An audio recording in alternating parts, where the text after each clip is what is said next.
Antes de entrar ya a los circuitos nerviosos, varios tipos de circuitos nerviosos que procesan la información sensitiva, hablaremos de las fibras nerviosas que transmiten la información. Y es bueno porque después cuando veamos ya las diferentes modalidades de sensibilidad, vamos a ver qué fibras utiliza cada modalidad sensitiva. Bien, entonces, tenemos esta clasificación. Hay una clasificación anatómica, una clasificación fisiológica, ¿no?, funcional de las fibras nerviosas. La primera clasificación, la más importante, es las fibras mielínicas y las no mielínicas. Fíjense, si observamos las fibras mielínicas o mielinizadas, son las que están en este recuadro.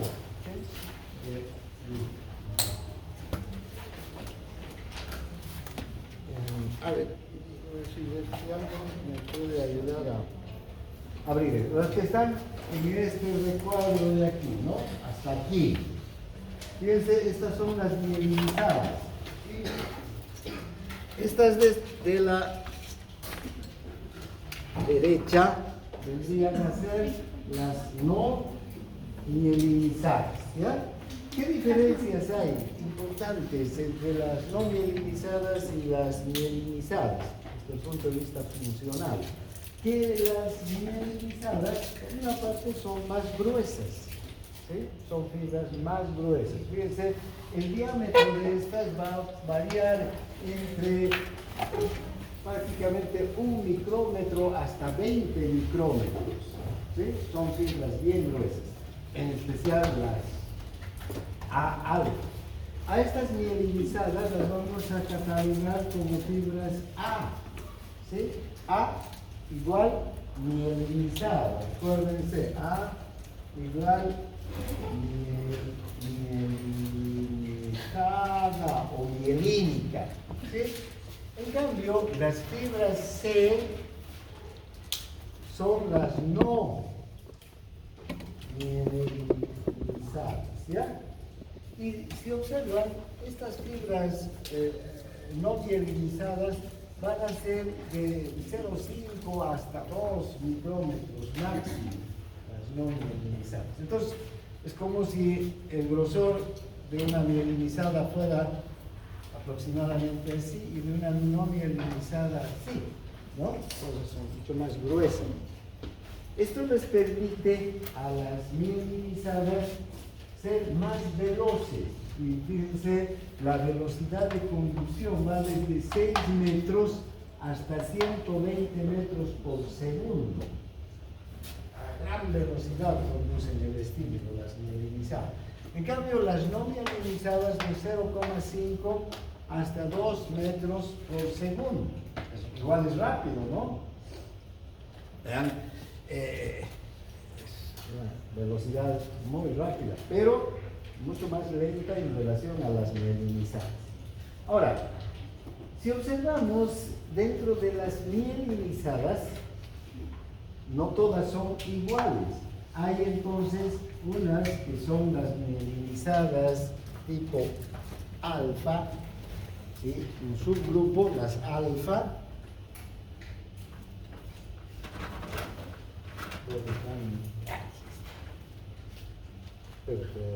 verde, azul, negro, ya. Entonces, tenemos las alfa, que son las más veloces y las más gruesas también, ¿no? Aquí, hasta aquí esto es lo más, el máximo de grosor 20, entre 15 micrones hasta 20 micrones, ¿verdad? Son gruesas y son las más veloces, entre 80 y 120 metros por segundo. Luego tenemos las beta, que son, digamos, menos gruesas y menos veloces que las alfa, ¿no? Pueden tener una velocidad que puede ir de 30 hasta 80 metros por segundo. Luego están las gamma, ¿sí? Las A gamma, que también son más delgadas y menos veloces que las beta. y las A delta son las más delgadas y las menos veloces de todas las mielinizadas. ¿Está claro? ¿Sí? Entonces, alfa, la más gruesa y la más veloz. A beta, la segunda en grosor y velocidad. A gamma, la tercera en grosor y velocidad. Y finalmente la A delta, la cuarta en grosor y velocidad. Recuerden estas nomenclaturas, porque después vamos a ir refiriéndonos a esta nomenclatura cuando hablemos de la conducción de los tipos de sensibilidad o la conducción motora. La C, en cambio, tiene, ya sabemos, poca velocidad y poco grosor. Ahora, ¿dónde podemos encontrar o qué tipos de estímulos van a conducir estas fibras? Fíjense, las más gruesas son las que van a conducir estímulos desde el uso muscular hasta el asta posterior de la médula. Desde el uso muscular, que es el órgano receptivo, sensitivo del músculo. El uso determina el tamaño, ¿no? La longitud y el tono del músculo. O se contrae el músculo, estas inmediatamente transmiten a gran velocidad. Desde el tendón, el órgano tendinoso de Golgi también transmite a gran velocidad. Pero también estas fibras gruesas van a transmitir las órdenes motoras desde el asta anterior de la médula hasta los músculos, para que los músculos se contraigan. Luego, aquí entre estas A alfa suelen transmitir ese tipo de velocidad. Luego, ya las A beta van a transmitir tipo de sensaciones de alta modalidad, tacto fino, presión fina, la vibración, ¿no? Que son tipos de sensaciones que nos dan una alta fidelidad respecto al estímulo que estamos recibiendo, ¿no? Por ejemplo, el tacto fino, hay que meter la mano al bolsillo y reconocer una llave o una moneda sin ver, ¿sí? El tacto grueso no me permite eso. Meto la mano al bolsillo, si no tengo tacto fino, solo me queda el tacto grueso, voy a sentir que tengo dos objetos, ¿no? Porque toco algo, pero no voy a saber cuál es una llave y cuál es una moneda. Entonces no voy a discriminar la forma, la textura, ¿no? Las características del objeto que estoy tocando. Entonces, esas sensibilidades que requieren una alta fidelidad en la transmisión, en la ubicación del estímulo, etc., son las A beta, ¿sí? Las segundas en grosor y las segundas en velocidad. Luego tenemos las A gamma, que también van a transmitir ya modalidades un tanto más gruesas de sensibilidades, ¿no? Por ejemplo, la presión gruesa, el tacto grueso, ¿no? Este tacto que no es muy discriminativo. Y finalmente las A delta, que van a transmitir el cosquilleo, el picor, el dolor rápido generalmente. Y las C, que van a transmitir las modalidades más gruesas, menos discriminativas, menos fidedignas del estímulo, el dolor lento, el frío, el calor, ¿no? Para transmitir. El picor también. En cuanto a las funciones musculares, ¿ven? Generalmente nuestros músculos esqueléticos van a utilizar fibras de alta velocidad, es decir, mielinizados. No mielinizados, ¿quiénes van a utilizar? El simpático. El sistema simpático va a utilizar, como desde el punto de vista motor,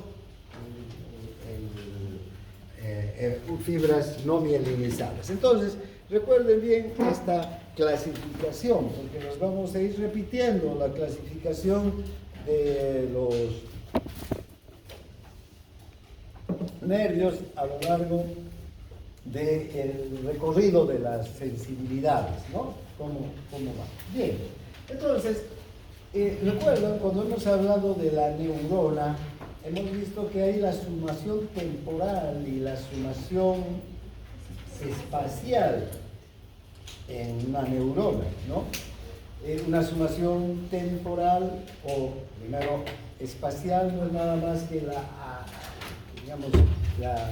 efecto aditivo, ¿no? De varios terminales que descargan al mismo tiempo en lugares espaciados de la membrana, ¿no? Y que van a transmitir estímulo hacia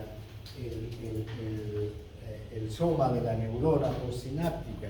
La sumación temporal es el número, más bien la frecuencia, la intensidad de la frecuencia con la que una sola neurona es capaz de transmitir también el potencial, varios potenciales de acciones en un tiempo muy pequeño, en un tiempo muy corto. Entonces, esos mismos principios los vamos a ver en las fibras nerviosas. También va a haber una sumación espacial y una sumación temporal de señales que se envían por las fibras nerviosas. Fíjense, aquí la sumación espacial. Ya no estamos hablando de múltiples terminales, ¿no? Sinápticos, sino estamos hablando de la sumación espacial. Significa que va a haber una transmisión de la intensidad creciente de una señal mediante un mayor número de fibras nerviosas, en este caso. Más fibras nerviosas que parten desde un área determinada. Si fíjense, esta pequeña área, cualquier lugar de la piel, vamos a decir, si esta es la piel, tiene muchas terminales nerviosas sensitivas que parten desde aquí, la capacidad de transmitir entonces una modalidad sensitiva desde esta parte va a ser mayor, ¿sí? Si hay más fibras a que si hay menos fibras.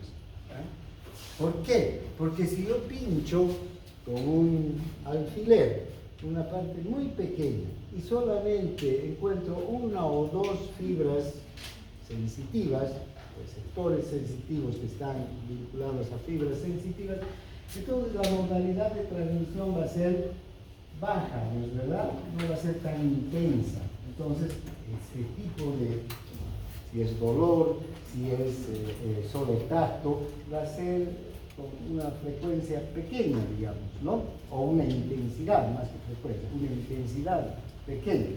Pero si en el punto donde yo voy a estimular hay muchas fibras unidos a muchos receptores, entonces la cantidad de receptores y de fibras va a enviar una intensidad mayor de estimulación de la modalidad sensitiva, ¿no?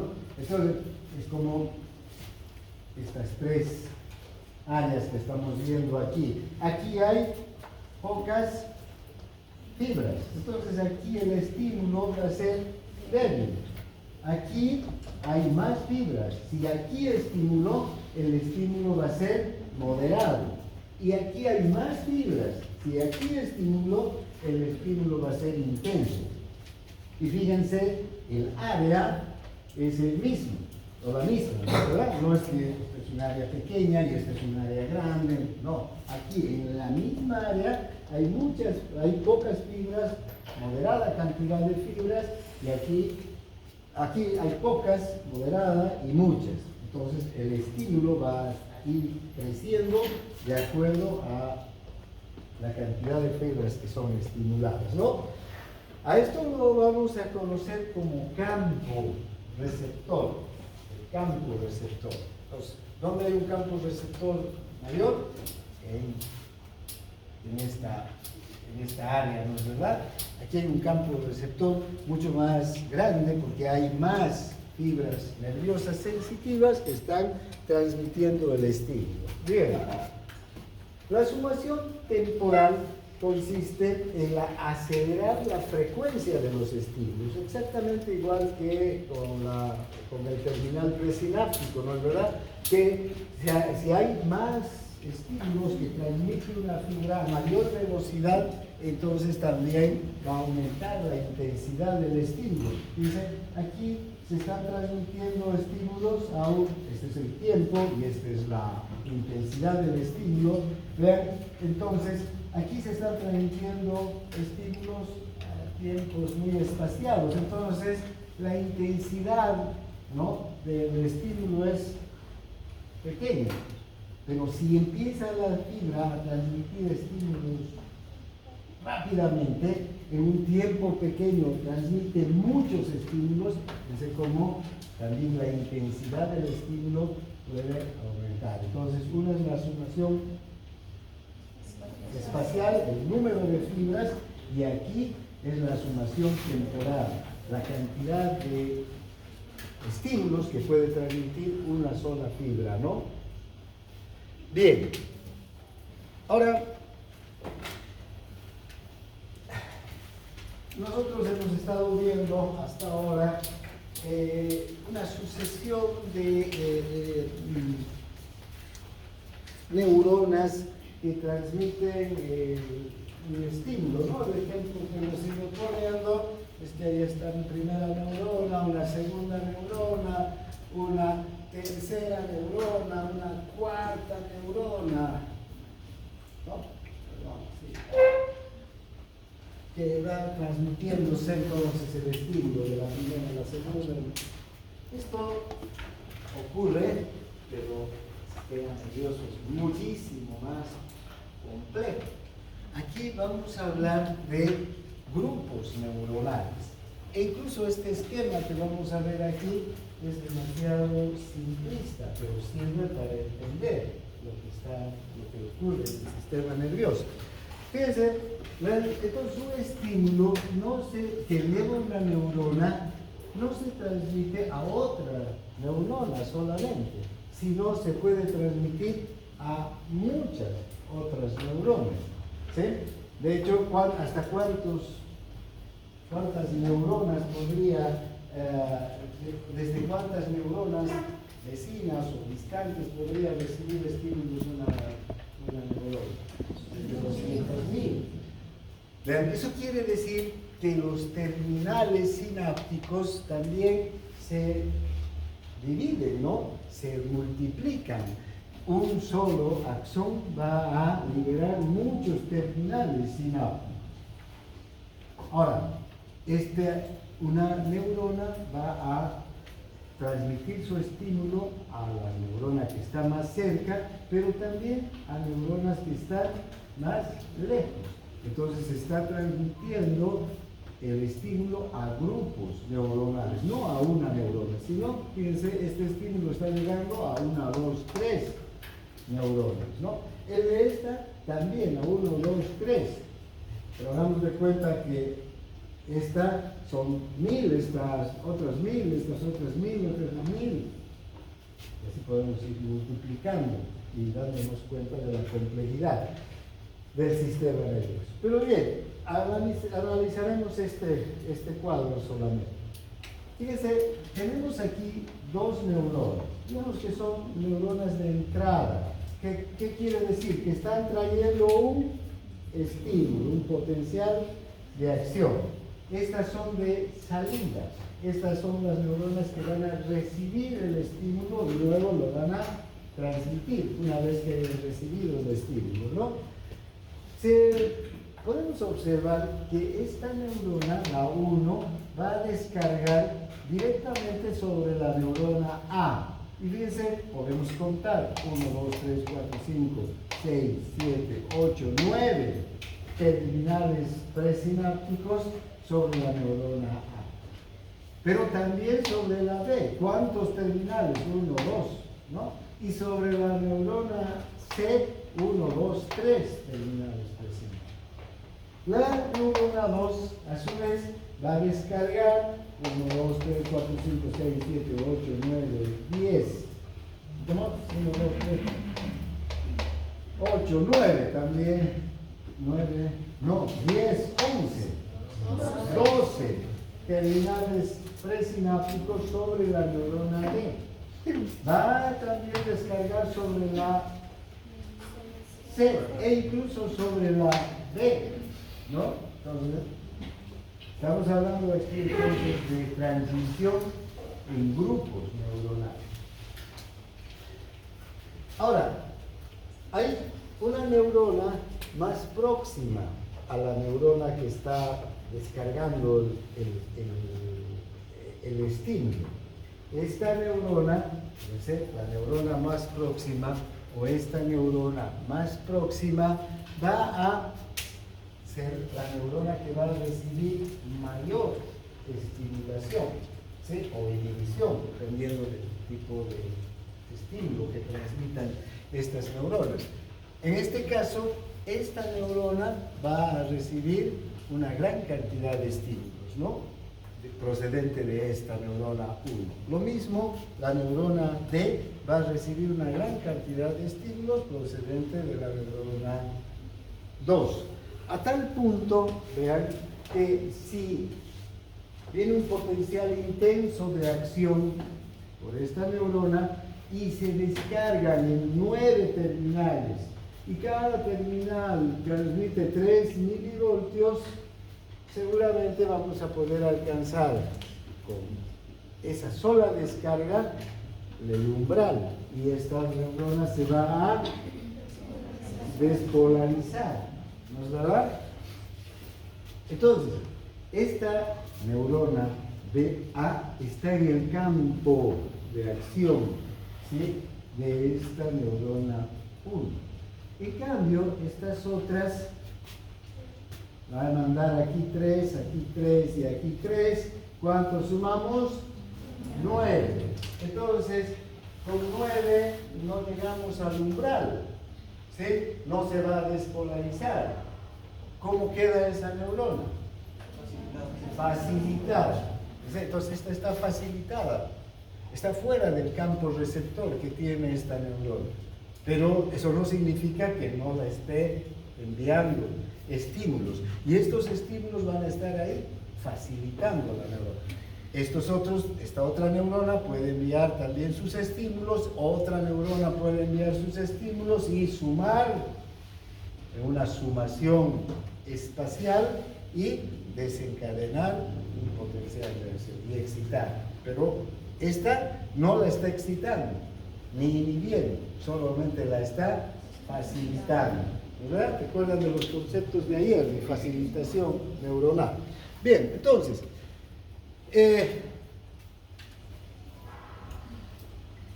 si los estímulos están por encima o por debajo del umbral, vamos a tener que se produce una excitación por encima del umbral. Si está por debajo, que se va a producir una facilitación. ¿Está claro? Bien, vamos avanzando. Ahora, fíjense las zonas de descarga facilitada de un grupo neuronal. Aquí tenemos ya un ejemplo donde hay una neurona de entrada y muchas de salida. Ahora, sobre estas neuronas de salida hay una descarga importante de esta neurona de entrada, ¿no? Fíjense, sobre esta, sobre esta, sobre esta, sobre esta, sobre esta, sobre esta, sobre esta. Entonces están llegando más de 2 axones o más. Y entonces aquí estas se van a, todas estas fibras sobre las que está actuando, se van a despolarizar. Entonces se van a excitar. Pero esta y esta solamente reciben un terminal presináptico. Y aquí, digamos, va a llegar una descarga que va a estar por debajo del umbral. Entonces, fíjense, vamos a tener una zona de descarga de un campo neuronal, ¿no?, que va a producir la excitación de estas neuronas. Y otro campo que no va a producir la excitación, sino que ¿qué va a producir? La facilitación. Estas y estas van a estar facilitadas. Generalmente las neuronas que están cerca de los campos, digamos, de estimulación que tienen las neuronas de entrada son las que más se excitan, ¿no? Y las que están alejadas no se van a excitar, porque van a recibir una descarga eléctrica pequeña, ¿sí? Pero no quiere decir que no tenga importancia esa descarga las va a facilitar. ¿Está claro? Lo mismo puede ocurrir con la inhibición, ¿verdad? Si esta es una neurona inhibidora, va a haber una zona de inhibición y una zona también de donde la inhibición no va a definir que se inhiba la neurona, pero que puede disminuir la carga eléctrica, como hemos visto, ¿verdad? O que sube y baja la carga eléctrica en una neurona. Bien, ahora,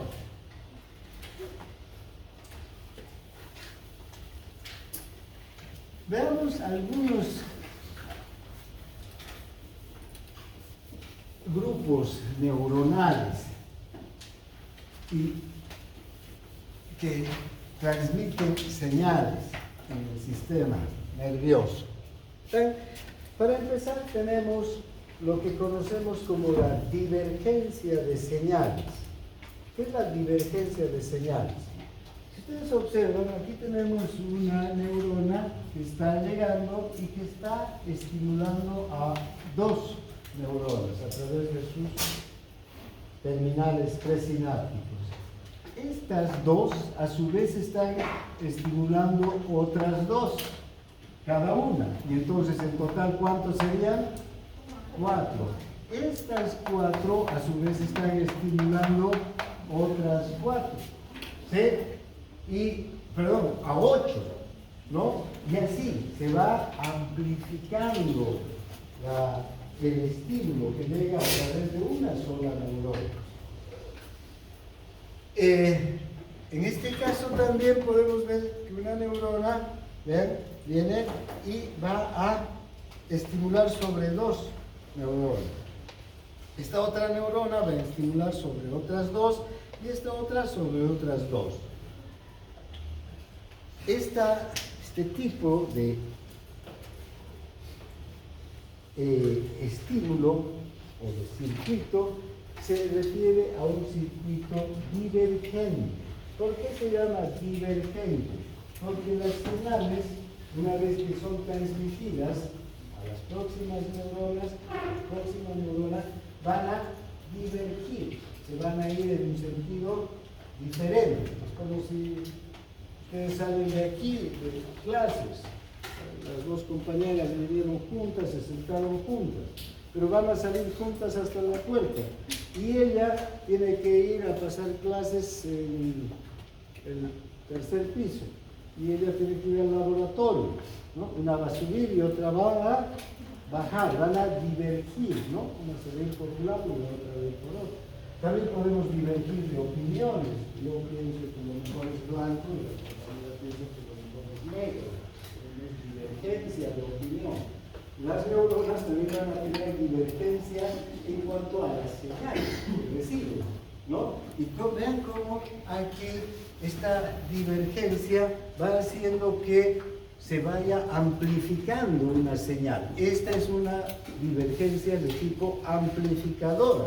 En cambio, esta de múltiples fascículos va a hacer que las señales que llegan a unas neuronas se dirijan unos a un lado, en un sentido, y otras en otro sentido, ¿no? De estos ejemplos tenemos muchísimos en el sistema nervioso. Por ejemplo, todas las señales que llegan a la corteza cerebral generalmente tienen este modelo amplificador, los circuitos amplificadores que van dando un estímulo, ¿no? Un estímulo doloroso, por ejemplo, o un estímulo sensitivo, cualquiera sea, ¿verdad?, hasta llegar a la corteza cerebral se van a divergir, van a ir al numeroso ciclo de la corteza cerebral. Otros van a tener esta divergencia de múltiples fascículos, ¿no? Un estímulo que llega hasta el bulbo raquídeo, el bulbo raquídeo puede pasar hacia el cerebelo y el otro fascículo seguir hacia la corteza cerebral. Entonces, son divergencias, cambian de dirección, si quieren, las señales. Luego tenemos lo que se conoce como la convergencia de señales. La convergencia ya es lo contrario de la divergencia, ¿no? Convergir quiere decir que estamos llegando a un mismo punto, o todos coincidimos en lo mismo, ¿no? A mí me gusta el amarillo, a mí también me gusta el amarillo, a mí también el amarillo, estamos coincidiendo en el mismo gusto por el color, o llegamos al mismo punto para encontrarnos y de ahí venir a la universidad. ¿Has venido con algún compañero o compañera? ¿Con quién? ¿Y dónde te has encontrado con ella para venir? En la Plaza Fátima. Pues ella, nos vemos en la Plaza Fátima, desde su casa, vemos hasta la Plaza Fátima, y la compañera Juliana desde su casa hasta la Plaza Fátima, y desde ahí han venido juntas, ¿no? Exactamente ocurre lo mismo con la convergencia de señales. Hay algunas convergencias desde una sola fuente, o sea, numerosas fibras que vienen desde una misma fuente van a convergir sobre una neurona determinada, ¿no? Otros van a ser de múltiples fuentes, ¿eh? Unas van a venir de una parte, otras de otra parte, ¿no? Y van a convergir sobre una neurona. El potencial de acción tiene este sentido aquí, y se junta el potencial de acción de todas estas tres neuronas y va a salir por el axón, ¿no? Aquí lo mismo, potencial de acción llega por estas fibras y luego va a tener esta dirección desde esta neurona. ¿Cuál es el punto de convergencia entonces de estas fibras nerviosas o de estas fibras nerviosas? ¿Esta neurona o esta neurona? ¿Está claro lo que es la convergencia de señales? ¿No? Bien. Ahora, hay circuitos neuronales con señales de salida que son excitadoras y señales de salida que son inhibidoras. Es interesante esto. Un circuito neuronal, esta fibra nerviosa, va a traer un potencial de acción. Va a llegar aquí, se va a dividir, va a haber una divergencia para empezar, ¿no? Y luego, ¿hacia dónde va a ir uno de los terminales? Hacia una otra neurona. En esta neurona va a transmitir un impulso excitador. Esta se va a despolarizar, ¿sí? En cambio, este impulso que va a ir por esta neurona va a llegar a la neurona 2. ¿Y qué va a ocurrir con esta neurona 2? Se va a inhibir, ¿sí? Ya no se va a despolarizar, sino se va a hiperpolarizar. ¿Qué ha cambiado aquí? Este terminal tiene un neurotransmisor X que va a actuar sobre unos receptores que van a permitir el ingreso de sodio. Este terminal tiene también el mismo neurotransmisor que va a actuar sobre unos receptores, pero que estos receptores de esta neurona tienen un canal de cloro que va a permitir el ingreso del cloro. Entonces se va a inhibir y va a haber una inhibición, una transmisión inhibidora. Todas las próximas neuronas se van a inhibir, ¿no es verdad? Entonces es como ahí están circuitos que van a tener señales de salida excitadoras y señales de salida inhibidoras. Eso ocurre con los músculos agonistas y antagonistas. O sea, una señal va a los músculos que producen flexión y los otros a los que producen extensión, ¿no? Entonces, son señales de la misma señal que parte desde la corteza motora, pero que cuando llegan ya hacia los músculos, unas van a excitar a los que se contraen, a los músculos que se contraen, y otras van a inhibir a estos músculos. ¿Para qué? Para que se pueda producir el movimiento en los músculos agonistas y antagonistas. Luego, también, esto es más complejo todavía, ¿no? Hay circuitos que son capaces de prolongar una señal con un grupo neuronal. A esto lo vamos a conocer como post-descarga. ¿Qué quiere decir? Que cuando llega una señal a una neurona, esta neurona es capaz de seguir transmitiendo la señal. Estos circuitos de post-descarga muchas veces tienen que ver con las características de los neurotransmisores. Pueden tener, si una neurona lleva una señal a otra, puede tener para el mismo neurotransmisor, dos receptores. Un receptor que sea un canal de sodio, ¿verdad? Si es el canal de sodio, se va a despolarizar inmediatamente, porque el flujo de iones es intenso, inmediato. Y otro canal que sea de calcio. ¿Y qué pasa con el canal de calcio? Este canal de calcio puede ser más lento, ¿sí? En la entrada de los iones, entonces va a mantener la despolarización de esta neurona. O si no, también puede ser que este neurotransmisor no actúa sobre un canal, sino actúa sobre un receptor de segundo mensajero. ¿Recuerdan cuando habíamos hablado de los receptores de segundo mensajero? Sus acciones son a más largo plazo, ¿no es verdad? Entonces, estas neuronas, con el impulso que han recibido de aquí, pueden seguir transmitiendo un impulso durante más de milisegundos, puede llegar hasta décimas de segundo, ¿no? a transmitir impulsos. Luego tenemos los circuitos reverberantes, que también suelen ser estos de post-descarga.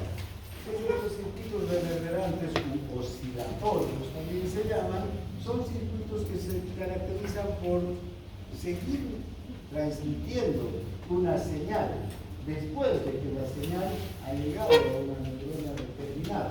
Fíjense qué interesante, tenemos diferentes circuitos reverberantes. Hay una retroalimentación sostenida en estos circuitos reverberantes. En la primera, cuando hay una sola neurona, una sola neurona, llega el estímulo, estimula a la neurona postsináptica, el estímulo continúa, ¿no es verdad?, hacia otra neurona, pero aquí hay un axón que se libera del propio axón y vuelve sobre el soma de la neurona. Entonces, si este axón vuelve sobre el soma de la neurona, este axón también va a estimular a esta neurona. Primero, este estímulo llega, la despolariza, se transmite el potencial de acción, y antes de que este potencial de acción, digamos, desaparezca, este potencial también va por este terminal, que va a ir sobre la propia neurona.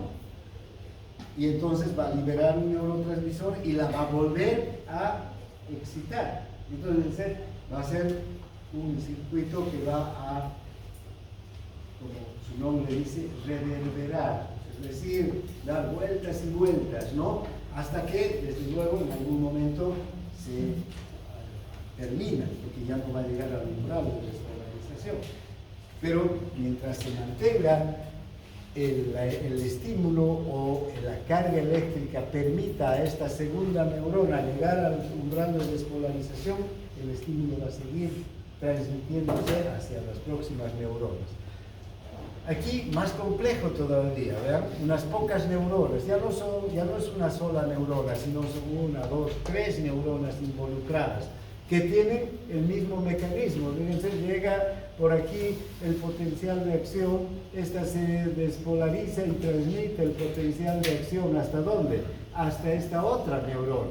Esta neurona recibe y se despolariza y transmite el potencial de acción a esta neurona. Pero fíjense, además, esta neurona va a transmitir a esta otra, y esta neurona a esta otra, y esta a su vez a las de atrás, ¿no? Para que se vuelvan a excitar. Entonces, este potencial que está llegando aquí no termina con transmitirse a estas tres neuronas, sino reverbera, vuelve a excitar a las neuronas, digamos, de atrás, para que éstas se vuelvan a excitar y nuevamente transmitan la señal hacia neuronas que estarán adelante. Un circuito reverberante es cuando en uno de los reflejos de retirada nosotros retiramos el miembro de un estímulo, por ejemplo, ¿no? Retiramos. Generalmente no retiramos, ¿no? Así, sino vamos retirando más. Sigue reverberando el circuito. ¿Para qué? Para que alejemos más todavía el brazo o la mano de un lugar de peligro. Si estoy queriendo sacar el lápiz, alzar el lápiz de la compañera y por ahí aparece una serpiente, ¿qué voy a hacer?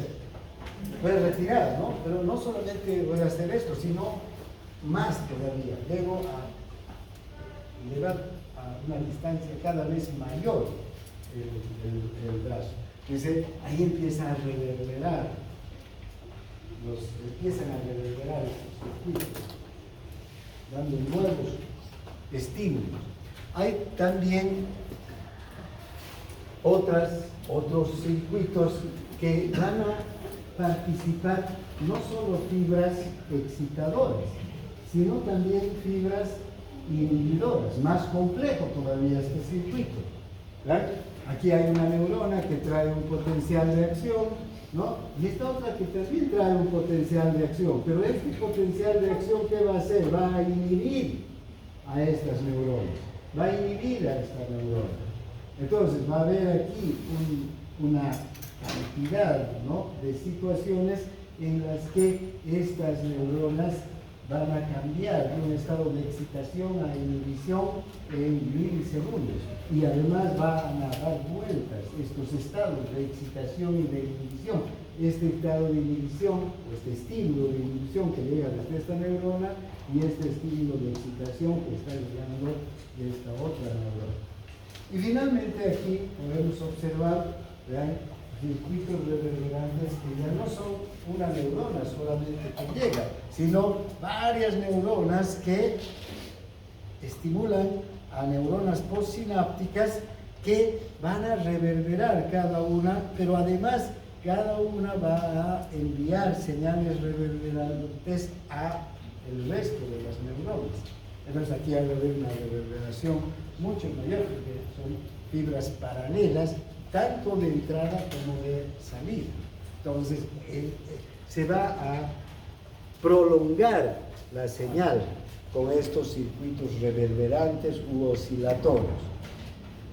Bien, algunas neuronas además emiten señales continuas que incluso pueden no tener señales de entrada, sino las neuronas están emitiendo solas, empiezan a desaferentizarse, es decir, empiezan a emitir señales sin que haya un estímulo de otra neurona, ¿no? Estas neuronas pueden descargar de manera repetida si el potencial de membrana excitador, por ejemplo, sube por encima de determinado valor de umbral. Pueden seguir excitándose, aún no tengan un estímulo reverberante. Solamente el estímulo que los llegó va a seguir produciendo esta reverberación, ¿no? Hay entonces señales continuas que se emiten desde circuitos reverberantes, ¿no? Todo el tiempo. Vamos a hablar de muchos circuitos reverberantes que están a lo largo de la médula espinal, del tronco del encéfalo, que van a ir emitiendo señales continuas, reverberantes. También hay emisión de señales rítmicas, ¿no? El bulbo raquídeo, la protuberancia tienen centros importantísimos para emitir estas señales rítmicas. Por ejemplo, una señal rítmica es la de la respiración, ¿no? Desde el centro respiratorio se va enviando señales rítmicas. ¿Para qué? Para que inspiremos y expiremos, inspiremos y expiremos. Tiene un ritmo nuestra respiración. O el caminar, ¿no? También el mover sincrónicamente las piernas y los brazos, y más claro todavía en los animales de cuatro patas. Nosotros todavía mantenemos, ¿no?, estos movimientos de cuando éramos animales de cuatro patas en la evolución, hace millones de años que eso hemos descendido. Y cómo hay un sincronismo exacto entre qué pata se va a mover en cada paso del animal, ¿no? Y mientras adelanta la pata izquierda, también el brazo derecho, ¿no? Nosotros cuando caminamos, vean, también hacemos lo mismo, ¿no? Ahora que podemos caminar firmes también si queremos, ya no necesitamos de ese movimiento, pero cuando estamos caminando normalmente hacemos eso, ¿sí? Estos movimientos rítmicos son señales que nos hacen hacer estos movimientos de manera inconsciente. O sea, cuando caminamos son señales que parten desde las zonas del encéfalo, aquí, de los protuberancias, que coordinan estos movimientos para que sean rítmicos, ¿no? Ahora, puede también haber inestabilidad en los circuitos neuronales. Estos circuitos neuronales pueden producir, en estos circuitos pueden producirse sobrecargas, ¿no? Pueden haber una emisión exagerada de potenciales de acción. Para eso tenemos un mecanismo que es la inhibición lateral. Hay circuitos inhibidores que acompañan a neuronas excitadoras. Entonces, si estas neuronas excitadoras van a excitarse en exceso, ¿verdad?, aquí junto a estas neuronas inhibidoras van circuitos inhibidores que pueden disminuir la excitación para que no haya una sobrecarga de estas neuronas.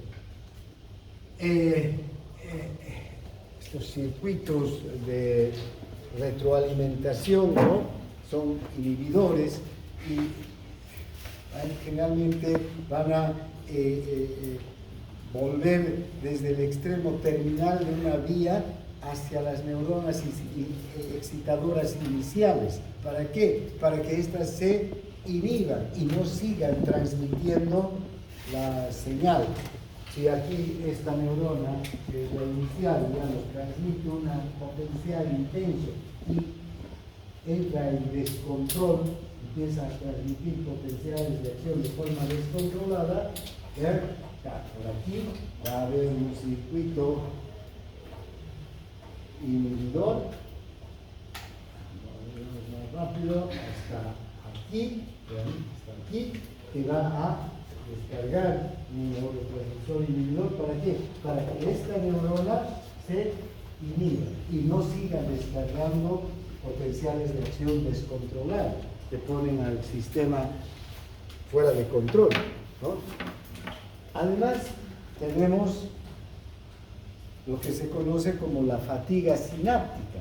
También hemos hablado, ¿no?, de la fatiga neuronal, la fatiga sináptica, que deja de haber transmisión sináptica cuando hay una sobrecarga de estímulos excitadores.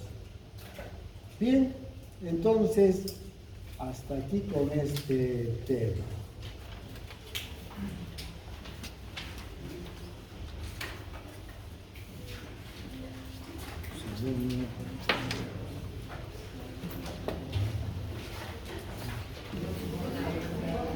Vamos a ver ahora las sensibilidades somáticas. ¿Qué son las sensibilidades somáticas? No es nada más que el mecanismo nervioso que recopila la información sensitiva de todo el cuerpo.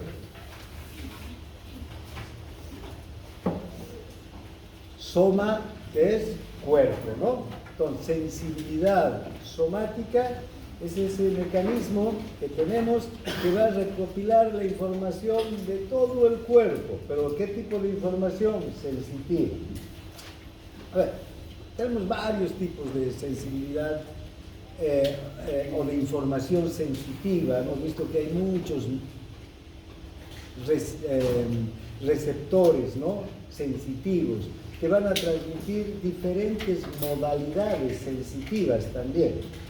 En esta clase vamos a ver algunos tipos de receptores y algunos tipos de modalidad sensitiva, no todos, ¿sí? Ahora vamos a hablar de estas sensibilidades somáticas que se transmiten a través de mecanorreceptores, de termorreceptores y de receptores para el dolor.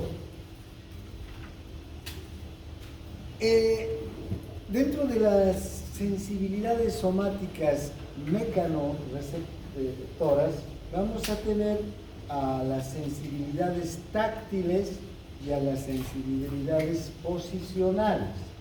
Fíjense que aquí hay receptores entonces que nos permiten reconocer las características, cualidades de los objetos que nos rodean, pero también y la presión también de diferentes objetos sobre nuestro cuerpo. Pero también vamos a tener receptores, mecanorreceptores posicionales. ¿Qué quiere decir esto? Que nos dan la información sobre la posición de las distintas partes de nuestro cuerpo. ¿Dónde están en cada milisegundo las distintas partes de mi cuerpo? ¿Dónde está mi mano? ¿Dónde está mi brazo? ¿Dónde está mi pie izquierdo? ¿Dónde está mi pie derecho? Sin esta información, el sistema nervioso no puede planificar y ejecutar el próximo movimiento. Si mi sistema nervioso no sabe que mi brazo está semi-extendido, entonces no va a poder planificar el próximo movimiento, que, digamos, me descuece la barbilla y me quiero rascar, tengo que flexionarlo del todo, mejorar y llevarlo en esta dirección. Para hacer ese movimiento, mi sistema nervioso tiene que tener la información previa. ¿Dónde está la parte de mi cuerpo que se va a mover? Si estoy caminando, tiene que saber el sistema nervioso dónde está mi pie izquierdo, dónde está mi pierna o mi pie derecho, ¿no? ¿A qué altura estoy moviendo mis pies respecto al suelo? Porque si estoy viniendo de este piso de abajo y llego al borde de la grada, ¿verdad?, tengo que aumentar la altura para subir. Entonces, poner en práctica todo el movimiento que voy a hacer, el sistema nervioso tiene que saber dónde exactamente están cada una de las partes de mi cuerpo. Para eso tenemos una serie de receptores posicionales en los músculos, en las articulaciones, incluso en el sistema vestibular, ¿no? Bien, luego tenemos las sensibilidades somáticas termorreceptoras. ¿Qué quiere decir esto? Que nosotros sentimos frío o calor, depende de la temperatura del medio ambiente, ¿no? Ahora, ¿qué sienten? ¿Frío o calor? Calor. ¿Qué quieren? Aire. ¿Vean? ¿Sí? Otros días sienten frío, ponen el aire, sentimos frío. ¿Qué quieren? Que apaguen el aire. Fíjense, necesitamos de esa información. Si no tenemos la información, no podemos actuar. Luego, la sensibilidad al dolor es otra sensibilidad somática muy importante. Y estas sensibilidades van a ver ustedes que en clínica, ya cuando se ocupa de semiología, van a tener que conocerlos, para poder explorar una serie de condiciones de un paciente respecto a su percepción del dolor, a percepción del tacto, que pueden estar alterados en diferentes patologías, ¿no? Bien, entonces, ¿cómo se detectan y transmiten entonces las sensaciones táctiles? Primero las sensaciones táctiles. Tenemos tres tipos de, digamos, sensaciones táctiles que son diferentes entre sí, pero que van a ser percibidos o detectados por los mismos receptores. Tenemos la sensación del tacto, propiamente dicho, deriva de la estimulación de receptores situados en la piel o en los tejidos situados inmediatamente por debajo de la piel. La sensación de presión, que obedece a la deformación de los tejidos profundos, y la vibración, que resulta de la repetición de señales sensitivas que se dan con rapidez, ¿no? Cuando vibra nuestro celular en el bolsillo, por ejemplo, ¿no? ¿Ya? Los mismos receptores de presión o de tacto son los que van a recoger la vibración. Entonces, tenemos diferencias de cualidad entre estas sensaciones táctiles de contacto, presión y vibración, pero hay algunos aspectos que son iguales. Por ejemplo, se detectan con el mismo tipo de receptores, tanto el tacto como la vibración, la presión como la vibración. Bien, ahora, tenemos entonces una serie de receptores. Ya en la anterior clase hemos hablado de estos receptores, del potencial del receptor, cómo se estimulan los receptores, etcétera, etcétera. Ahora hablaremos de cada uno de los receptores. Para el tacto tenemos corpúsculos de Merkel, discos de Merkel, órgano terminal del pelo, órgano terminal de Ruffini, corpúsculos de Pacini, que nos van a servir para recoger estas sensibilidades táctiles, ¿sí? Y que nos van a dar una idea de la estructura, de las características, de la forma, de las superficies, de los objetos que tocamos. Bien, tenemos para empezar las terminaciones nerviosas líderes. Estas son ramificaciones de tejido nervioso muy delgado, ¿sí? Como se ramifica una raíz en la tierra, ¿no? Del tejido nervioso, pero este tejido nervioso no son nervios, sino son estructuras que actúan como receptores sensitivos. Estos receptores sensitivos se estimulan cuando vamos a tocar una superficie. Y fíjense, van a detectar tanto el tacto como la presión. Pero estas terminaciones nerviosas libres detectan un tacto grueso, un tacto grosero, ¿sí? Por ejemplo, yo ahora sí puedo no ver y estoy tocando el marcador y puedo describir las características del marcador, ¿no? En detalle. Hay superficies que son más lisas, otras que son rugosas, ¿vean? ¿No? Hay saliencias. Puedo aproximadamente hasta calcular la longitud, el diámetro del marcador, con solo tocar, sin ver. Entonces, eso no es ese tipo de sensación no va a ser detectado por estas terminaciones nerviosas libres. ¿Qué van a detectar las terminaciones nerviosas libres? Que tengo un objeto en mi mano. No voy a saber si es cilíndrico, cuadrado, largo, redondo, pero hay algo en mi mano. ¿Sí? Y también la presión gruesa también. Ahora, fíjense, si ustedes observan, ¿por qué fibras nerviosas es transmitido el tacto? Por fibras A delta, ¿sí? Este tacto grosero, estas terminaciones nerviosas libres, que son como raíces, como ramificaciones, ¿verdad? Van a transmitir su señal, van a transmitir un potencial de acción, ¿a quién? A fibras A delta, ¿no? Fibras A delta. ¿Cómo son las fibras A delta? Son mielinizadas, pero no son tan rápidas, de hecho son las más lentas, son las más delgadas del sistema nervioso. Ahora ya estamos hablando de las terminaciones nerviosas que transmiten a este tipo de nervios. Entonces, esta modalidad sensitiva es grosera, por eso mismo, porque no se utiliza en la vía rápida. En cambio, los corpúsculos de Meissner, distribuidos en la piel lampiña, en la yema de los dedos, en los labios, ¿qué tipo de fibras van a utilizar para transmitir sus señales? Las fibras A beta.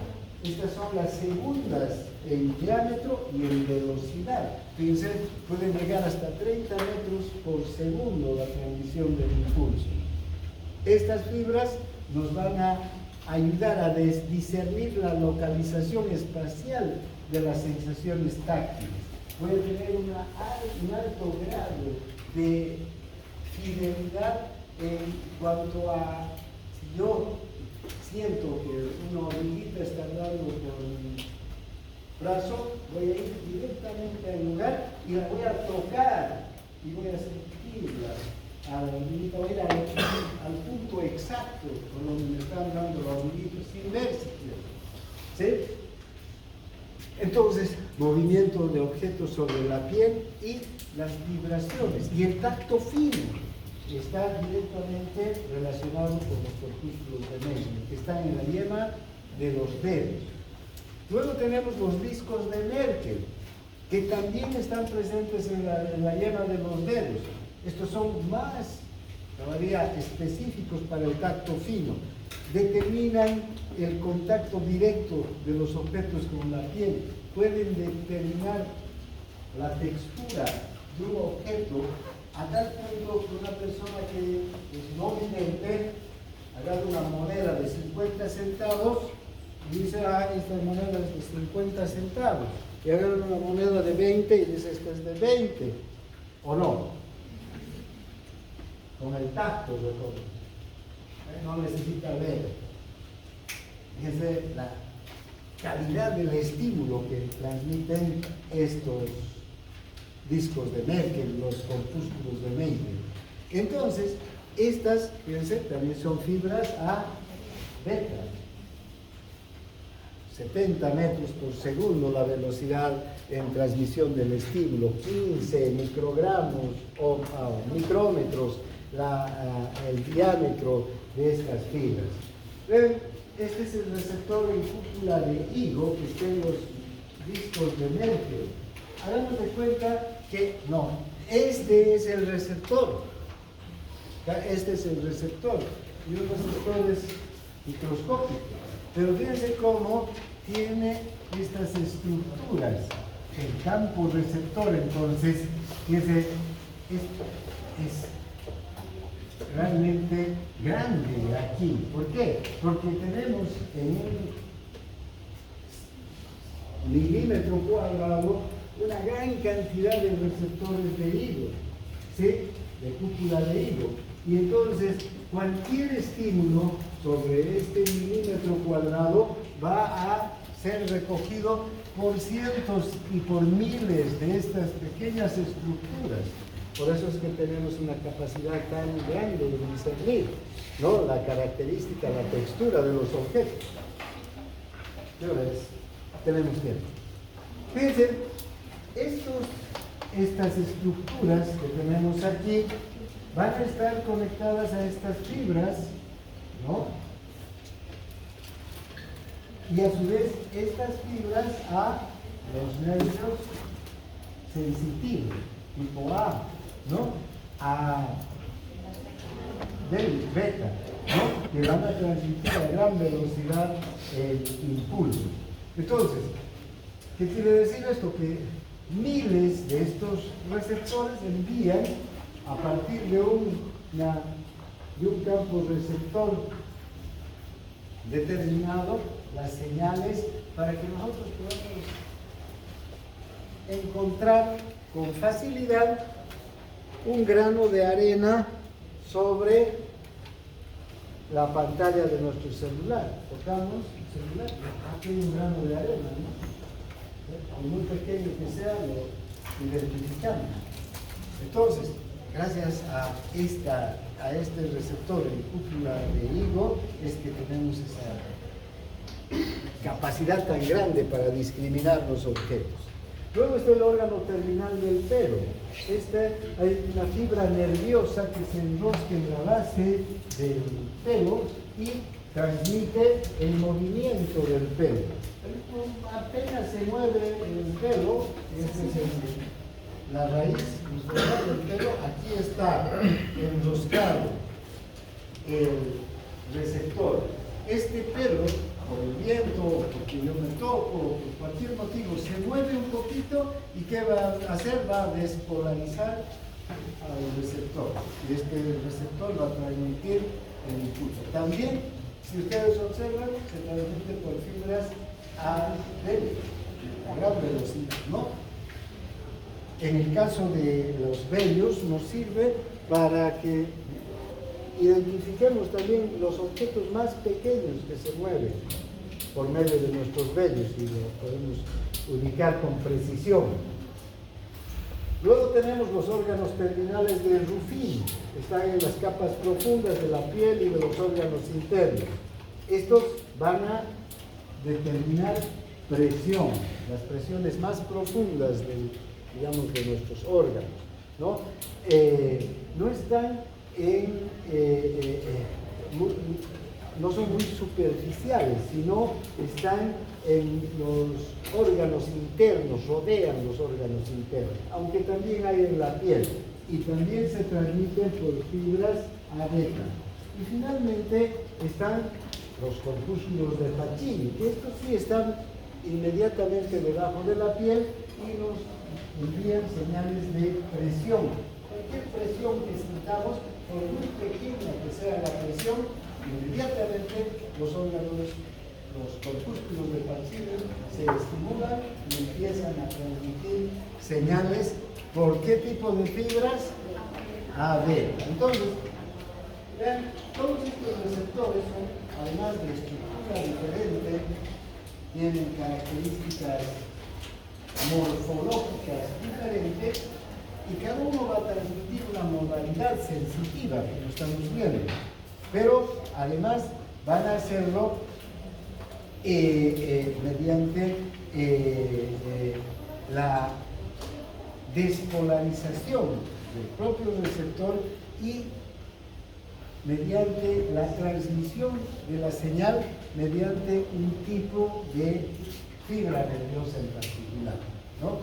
Los que, como estamos viendo, los que transmiten tacto grueso y presión gruesa también, las terminaciones nerviosas libres lo van a hacer mediante fibras A delta. En cambio, los que transmiten presión y tacto fino y vibraciones lo van a hacer mediante A delta, ¿no? O beta, perdón, A beta, que son mucho más veloces. Bien, para terminar, la vibración también se va a transmitir por los corpúsculos de Pacini y también por los corpúsculos de Meissner. Ya no es tacto, la vibración es una modalidad sensitiva diferente, ¿no? Por ejemplo, yo estoy aquí y empieza a sonar, a vibrar mi celular y yo no estoy tocando el celular, pero estoy tocando la mesa. ¿Qué voy a sentir? La vibración del celular. Fíjense que fino también es fina es esta modalidad sensitiva, ¿no? Las mujeres saben muy bien eso. si están con una cartera que está colgando las cuerdas, los tiros de la cartera, y vibra el celular, a través de los tiros sentimos o sienten la vibración del celular. Entonces, fíjense, serían también entonces desde los corpúsculos de Pacini, estos que son para la presión, también pueden transmitir una señal vibratoria a través de fibras A beta. Y los corpúsculos de Meissner, que sirven para tacto, para presión, ¿verdad?, para movimiento de objetos sobre la piel, también para la vibración. Ahora, tenemos otra modalidad sensitiva, que es el cosquilleo y el picor.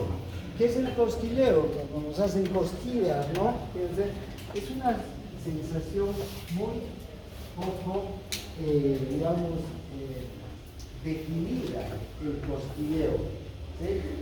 O el picor también, cuando nos pica una parte del cuerpo, no nos pica un punto específico, sino una zona, ¿no? Y tenemos que rascarnos a una área, ¿no? A veces cuesta incluso ubicar falta de facilidad del área que nos está picando.